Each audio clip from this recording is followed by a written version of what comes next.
Alright you guys, in today's video we're going to be unboxing Switch 2 Pro Controller. I got this for Christmas. I'm so excited because I've always wanted a Pro Controller and now I finally get one. So let's unbox.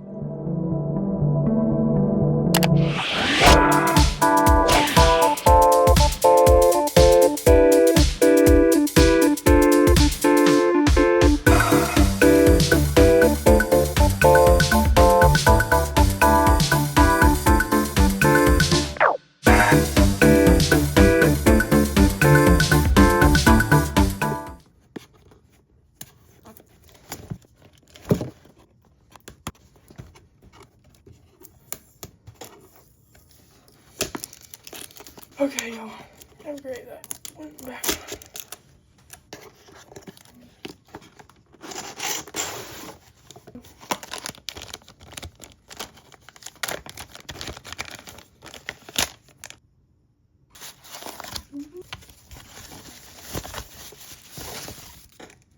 And here is an, oh, does this feel so good. That is so nice. I think the other one I want to do as the home button. So overall, after spending a few days with the Nintendo Switch 2 Pro Controller coming from someone who's never had one, I am thoroughly enjoying it. I've only had to charge it once, and of course I didn't charge it once I got it out of the box. Battery life so far seems to be really good, and it charges fast, which is one really good thing. And first of all, it is just so ergonomic. The new design is one of the most ergonomic and best feeling controllers that I've ever held. It's not too small, but it's also not too bulky. And I do really like the layout. Another one of my favorite things is that the buttons are significantly bigger, which makes them easier to press, especially in intense gaming sessions, and they feel a lot nicer.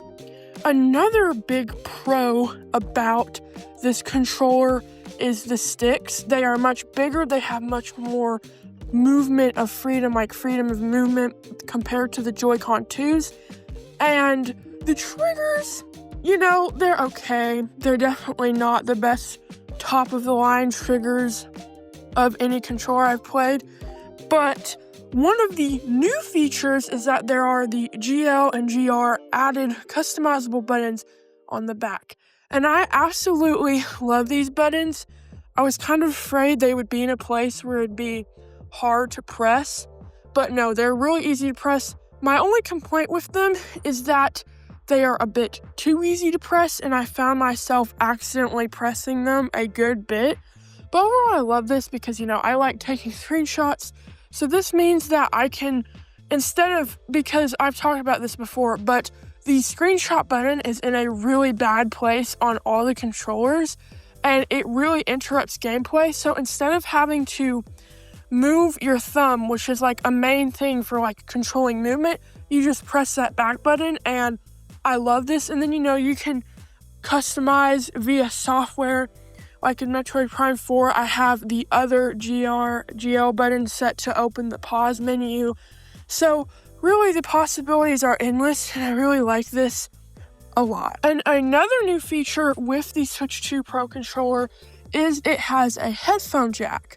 Now, when I went into this, I was expecting this to be very bad because with some history of the Switch, when they finally added Bluetooth connectivity, the audio quality was very bad. It wasn't like spatial or anything. And I was expecting that. First of all, this is directly through a controller, and I was like, I just don't think it's gonna sound good. But when I tested it out, I was blown away at how good it sounded.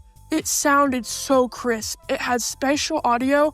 I was playing Metroid Prime 4, and it literally sounded like I was inside the game. I was 10 trillion times blown away at how good the audio quality was of this. So 10 out of 10 when it comes to that headphone jack. I don't know how Nintendo pulled that off. I mean, it sounded even better than like PlayStation controller headphone jacks. So honestly, honestly, overall, I frankly don't so far have any complaints besides that the GL and GR buttons are a bit too easy to press.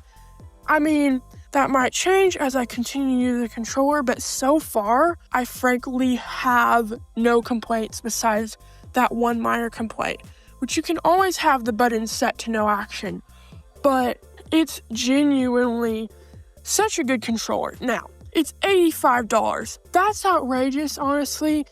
I think it should, and I've said this before, they cannot help it, so I'm okay with the price. Is it really expensive? Yes, so expensive. But the thing is as a person who is a tech insider and stuff like that, I'm not, like, I don't get, like, the scoop, you know what I mean? But anyway, I know that Nintendo literally can't help it. They've already lost $14 billion on the Switch 2 with tariffs, inflation, and now the RAM shortage. So I know they can't help it, and they've had to actually raise the price of the Switch 2 Pro controller.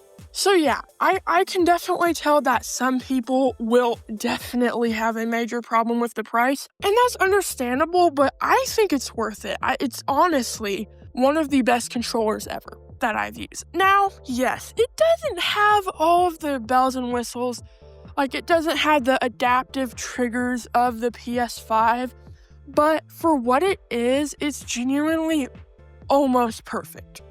So anyways, y'all, thanks for watching, and I'll see y'all in the next one.